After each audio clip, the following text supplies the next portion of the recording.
Всем доброе утро. На часах 7 утра. Это мой второй день на горе Госфорта. Сейчас буду завтракать и изучать те части лагеря, которые вчера не успел изучить. Ночью тарабанил сильнейший дождь. Земля немного сырая, но уже выглянуло солнце, небо чистое. Поэтому я думаю, все, что вчера планировали, все должно получиться. С утра, наверное, схожу к реке, искупаюсь, а потом буду выкатывать мод.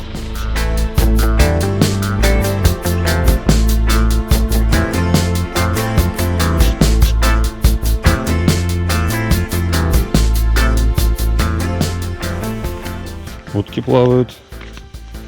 Буду сутками купаться сейчас. Вот такой вот пирсик и водичка.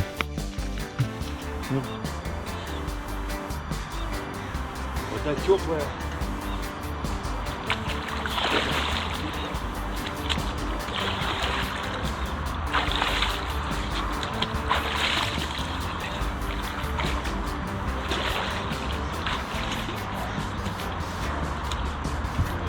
Вода супер.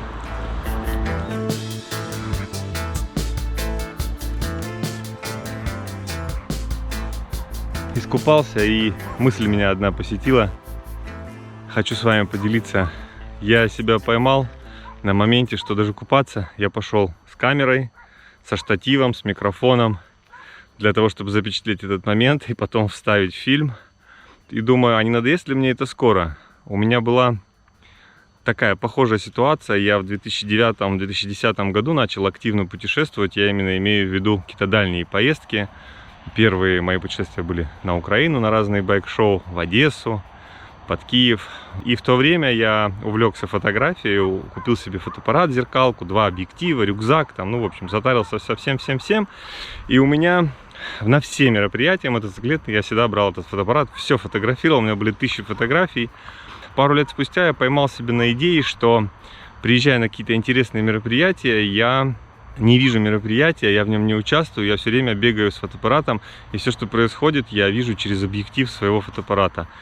И в тот момент мне захотелось от этого всего избавиться. Я подарил фотоаппарат сестре со всем оборудованием, и больше тяги к фотоаппаратам у меня не было. Сейчас похожая картина, я с камерой везде все снимаю, но пока у меня нету таких ощущений, пока все мне это нравится, значит, будем продолжать снимать. А там посмотрим, возможно, будет и так. А это озеро у горы Госфорта. Я только что в нем искупался. Вода просто шикарная, парное молоко. Супер.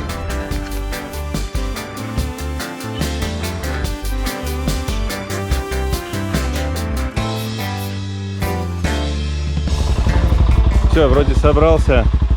Вокруг неба затянуло тучами. Скорее всего, сегодня я попаду еще раз в дождь. Только что он начался, ну такой кратковременный, и быстро закончился. Переждал чуть-чуть и поеду. Вот в той стороне находится Балаклава, мне надо туда. Ну, посмотрим, попаду в дождь. Нет, если что, дождевик с собой. Поехали. Пока я еду от горы Госфорта в Балаклаву, расскажу вам пару слов об этом месте и о том, что я о нем знаю. Балаклава – это город на юго-западном побережье Крыма в составе Балаклавского района города-героя Севастополя. Территориально город отделен от остального Севастополя незастроенным пространством в несколько километров и стоит как бы особняком. У города очень богатая история и даже есть свой герб.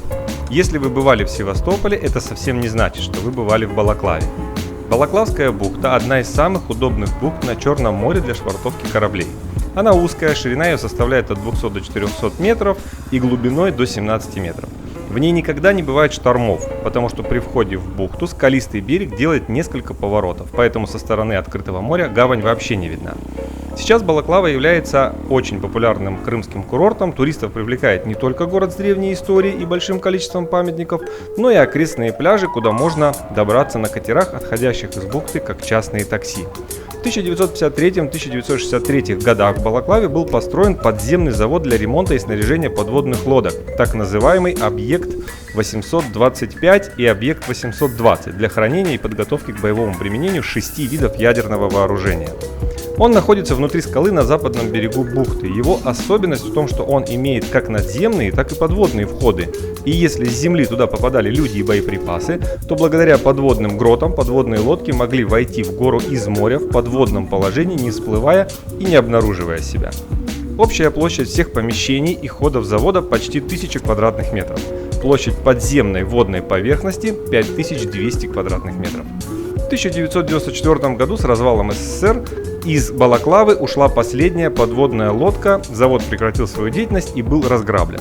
Сейчас часть завода является музеем. Вот вы видите вход в этот завод. Музей на самом деле интересный, поэтому если вы будете в Балаклаве, я советую его вам посетить. Поскольку завод являлся секретным в те годы, 10 мая 1957 года Балаклава стала закрытой территорией. До конца Холодной войны Балаклава оставалась закрытой частью города Севастополя, куда можно было попасть только по спецпропускам. После присоединения Крыма к Российской Федерации в 2014 году Балаклава снова стала отдельным населенным пунктом.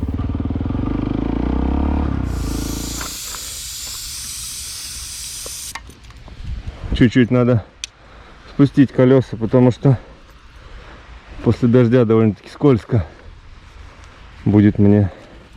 Ну что, удача любит тех, кто не сдается. Выехал я в дождь, и вот приехал в Балаклаву. Здесь дождь закончился, видно, что все мокрое. Но вот в том направлении карьеры, которые я хочу посмотреть. Поэтому мне туда, а там небо чистое. И, возможно, мне повезет попасть на Кадыковский карьер, на котором я еще ни разу не был. Поехали! О Балаклаве, конечно же, можно говорить много, но сегодня моя цель не сам город, а его окрестности. А именно два больших карьера, которые находятся в непосредственной близости к городу. Псилихарский и Кадыковские карьеры. О первом почти никто никогда не говорит, второй же является яркой туристической достопримечательностью. Я же намерен проехать оба эти карьера, так как каждый из них по-своему интересен. Итак, недалеко от города, можно сказать, в его черте, расположено по сути самое крупное его предприятие – Балаклавское рудоуправление имени А.М. Горького. Предприятие по добыче и переработке флюсовых известняков на базе Балаклавского месторождения Крыма. Промышленная разработка была начата еще аж в 1933 году Керченским металлургическим заводом. Данный комбинат включает в себя карьеры, обогатительные фабрики, ремонтно-механические цеха и так далее.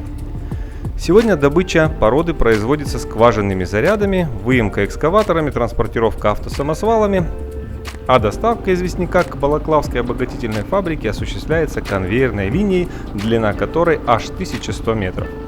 Балаклавское рудоуправление производит флюсовый известняк и щебень для строительных работ.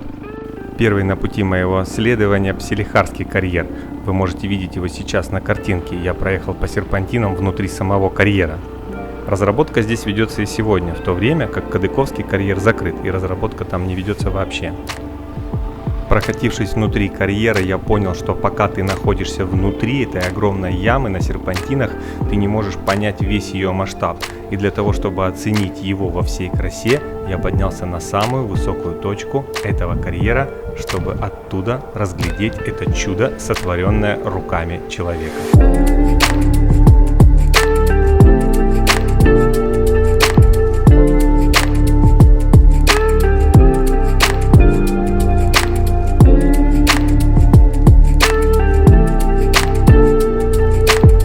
А вот здесь стоп.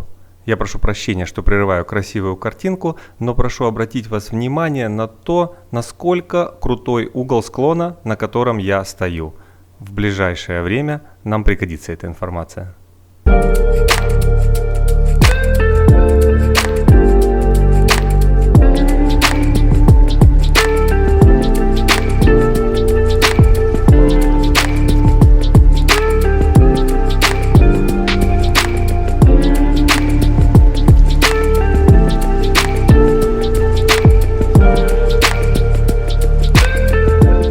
Буквально сегодня утром говорил о теме того, что если ты путешествуешь с камерой и хочешь все запечатлеть, все снять, причем красиво снять и показать потом в своем фильме, порой тебе приходится не только таскать ее за собой везде, но еще ее и спасать.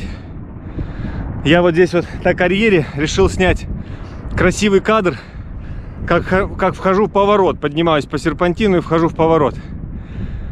Что случилось дальше, я вам сейчас покажу. С позиции, которую я выбрал для обзора карьера, открывался просто изумительный вид на практически последний поворот. Поворот, между прочим, под 180 градусов.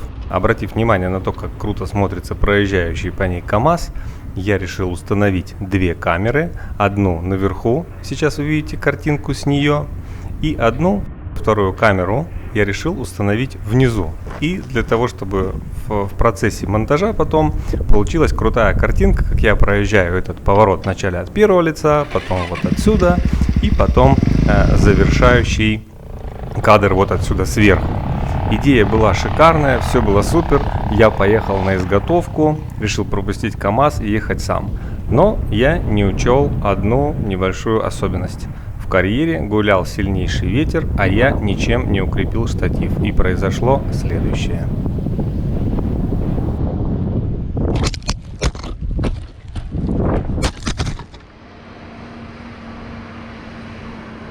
Расстояние от поворота до камеры было существенным, да признаюсь, я и не обращал внимания на то, стоит она на своем месте или нет.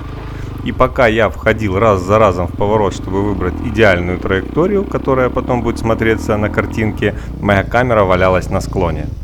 Когда же я поднялся наверх, я обнаружил, что мне придется сейчас лезть на этот склон и спасать свою камеру.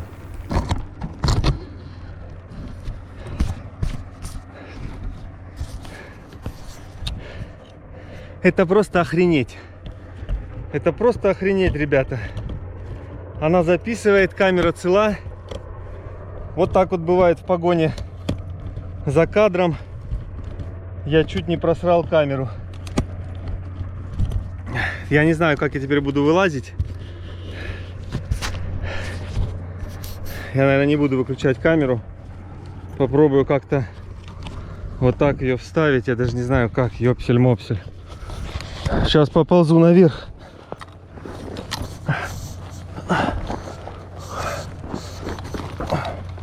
Вот это да. Вот это приключение. Я еще ставил камеру на краю. И думаю, хоть бы не упала. Думаю, да что она упадет? Вроде крепко стоит. Ага. Фигушки. О.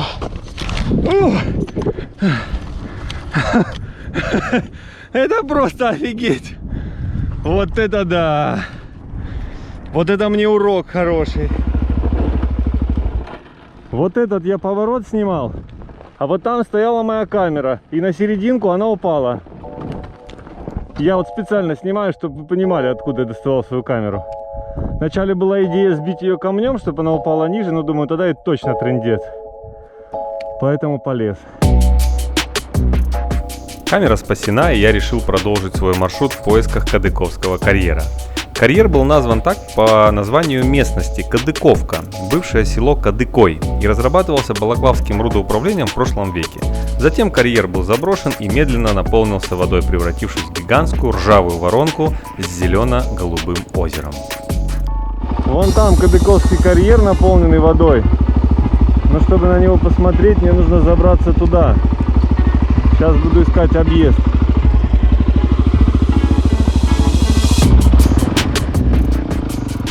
Признаюсь честно, я давно хотел посмотреть на Кадыковский карьер. Ну, во-первых, мне не давали покоя фотографии, которые я видел в Инстаграме, людей, которые фотографировались на фоне карьера, который якобы в форме сердца. Ну, а во-вторых, я вычитал в интернете, что этот карьер разрабатывался до тех пор, пока не достиг отметки в минус 14 метров от уровня моря. Ну и, конечно же, я просто не мог отказать себе в удовольствии посмотреть на этот объект.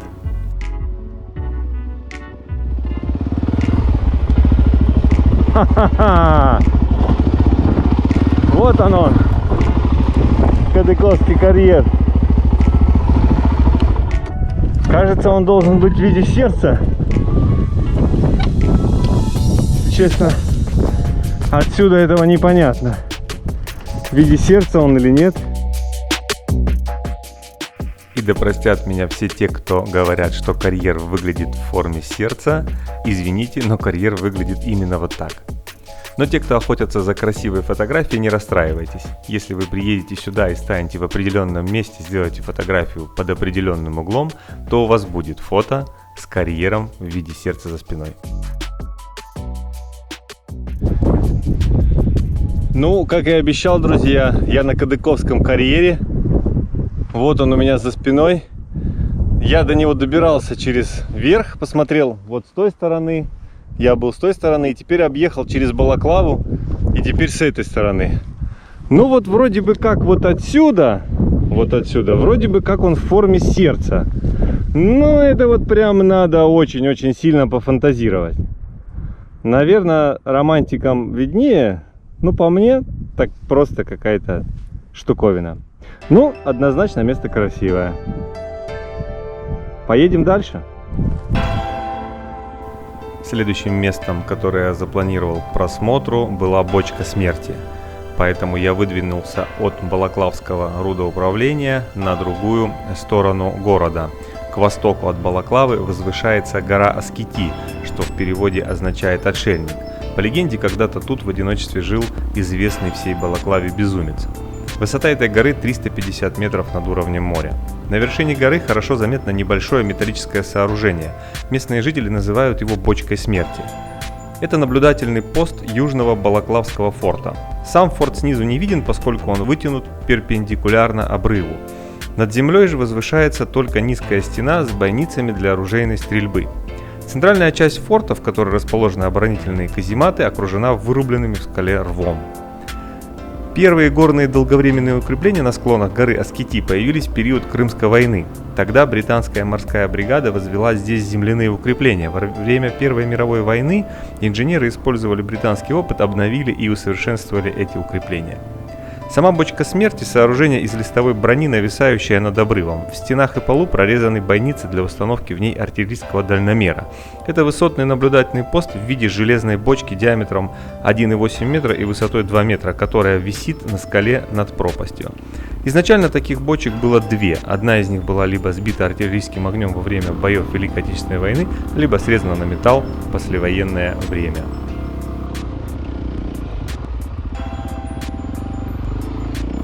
Бочка смерти как туристическая достопримечательность хорошо известна многим благодаря появившейся где-то в конце 60-х годов зловещей легенде о том, что с нее в 1941-1942 годах немцы сбрасывали пленных матросов и красноармейцев. Этот исторический миф затем закрепил севастопольский художник Коваленко в одной из своих картин. Основой для возникновения этого образа стало появление в середине 60-х годов в одном из номеров журнала «Огонек» статьи одного ветерана госбезопасности о том, что бочка использовалась для казни пленных моряков. Но севастопольские скалолазы, обследовавшие подножье скалы под бочкой, так и не обнаружили там ни одной человеческой кости. Ну вот у меня есть две истории по поводу бочки смерти. Одни люди говорят, что отсюда сбрасывали вначале русские немцев, потом немцы русских, а вот местные жители говорят другую историю. Говорят о том, что это просто был смотровой наблюдательный пункт. Что московский комсомолец в 1956 году напечатал статью. Якобы местные жители рассказывали, что с этой бочки сбрасывали людей, что у нее люк открывался внизу. Вот такой журналист, он сюда никогда не поднимался. Это выдумка, да? И статью эту написал. И после этого, в начале 60-х годов, пошло название «Бочка смерти». Все. Это ну вот. А по сути, это никакая не бочка смерти, это просто наблюдательный пункт наших военных, которые просматривали с него акваторию и вели прицельный огонь. Место очень интересное, вид отсюда шикарный. Здесь сделаны вот такие бойницы, через которые и гнилой пол, кстати, здесь, через которые видно всю акваторию и видно все море. Ну все, мы на бочке смерти. По моему сегодняшнему плану это должна быть завершающая точка сегодняшних приключений. Но не все мы можем предусмотреть. Только что на этой горе один из туристов сказал мне, что буквально 3-4 километра вдоль по хребту, и там находится объект номер 100. Насколько я понимаю, это заброшенные ракетные шахты, сохранившиеся со времен Советского Союза. Ну, грех их не посетить, поэтому попробую найти к ним дорогу. Я так понимаю, это траншеи для военных, которые держали оборону крымских берегов. Итак, объект 100. Это некогда сверхсекретная ракетная база, теперь заброшенное место, где можно встретить либо туристов, либо диких зверей. А вот до того, как стать заброшенным, это был береговой ракетный комплекс «Утес», или так называемый объект 100. Первый в своем роде подземный комплекс крылатых ракет берегового базирования, построенный в середине 20 века между Балаклавой и мысом Ая. В настоящее время оборонительный комплекс заброшен, разграблен и не охраняется. Объект 100, или как его называли военные «Сотка», представлял собой уникальное оборонительное сооружение, оснащенное противокорабельными крылатыми ракетами. Главная задача комплекса заключалась в защите Крымского побережья от нападения военного флота вероятного противника. Радиус действия противокорабельно-оперативно-тактического комплекса «Утес» позволял контролировать всю акваторию Черного моря вплоть до турецкого побережья.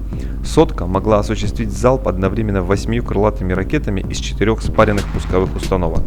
Ракеты доставлялись к пусковым площадкам через тоннели по рельсам на специальных платформах с электродвигателями.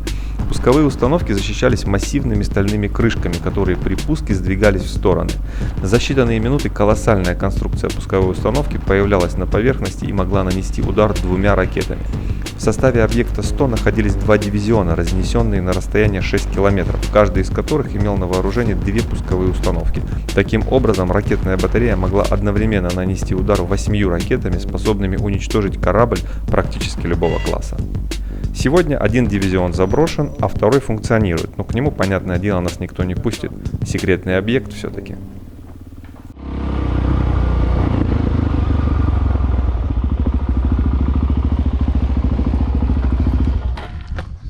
И вот тут начинаются бояки, потому что я не люблю закрытые помещения и тем более не люблю темноту.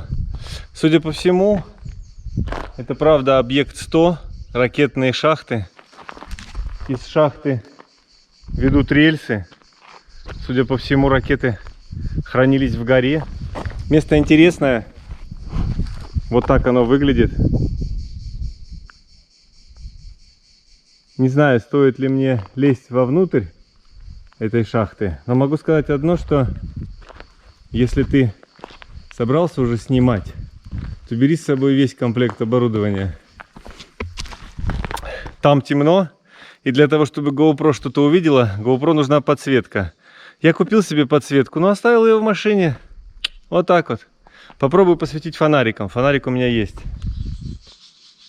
Только что туда залетела летучая мышь, и теперь там орет. Ну нахрен, это не пойду. Какой-нибудь граф Дракула там сейчас кого-нибудь высасывает кровь из кого-нибудь. Хотите, чтобы этого полез. Все-таки, собравшись силами, я немного прошел внутрь тоннеля, но, наверное, от волнения я нажал не ту кнопку и заснял свой поход на таймлапс. Повторюсь, темные закрытые помещения не мой конек, но я нашел в интернете классное обзорное видео этого объекта изнутри и оставлю ссылку в описании этого ролика. Но это еще не все, кстати. Тут тоже туннель. И, кстати, тут вот в потолке вот такие интересные круглые отверстия. Они вот явно были сделаны для чего-то, соответственно, круглого.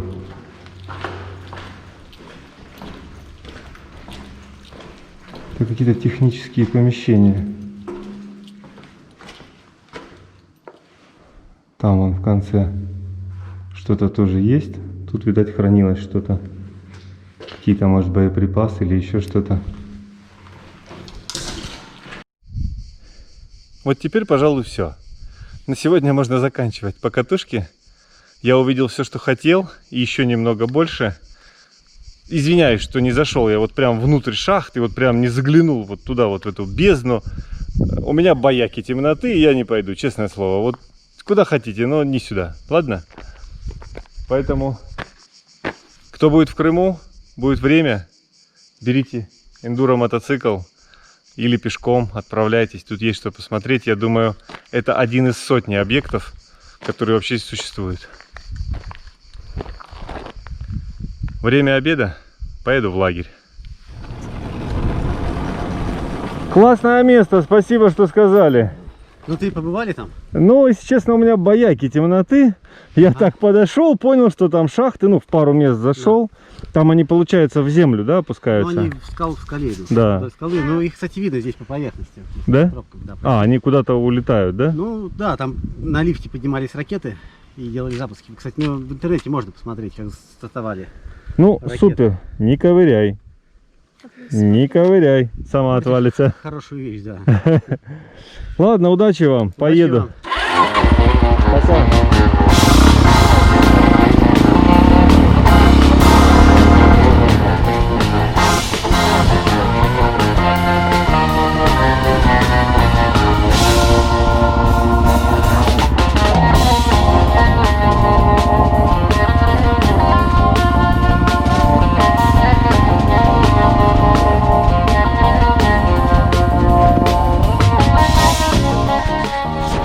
Ну вот, а мне все говорили, зачем ты клеишь защитные стеклышки на камеры? Вот зачем. После карьеров, чтобы продлить им жизнь. Я на горе Госфорта, приехал в свой лагерь. Время обеда, буду сейчас кашеварить.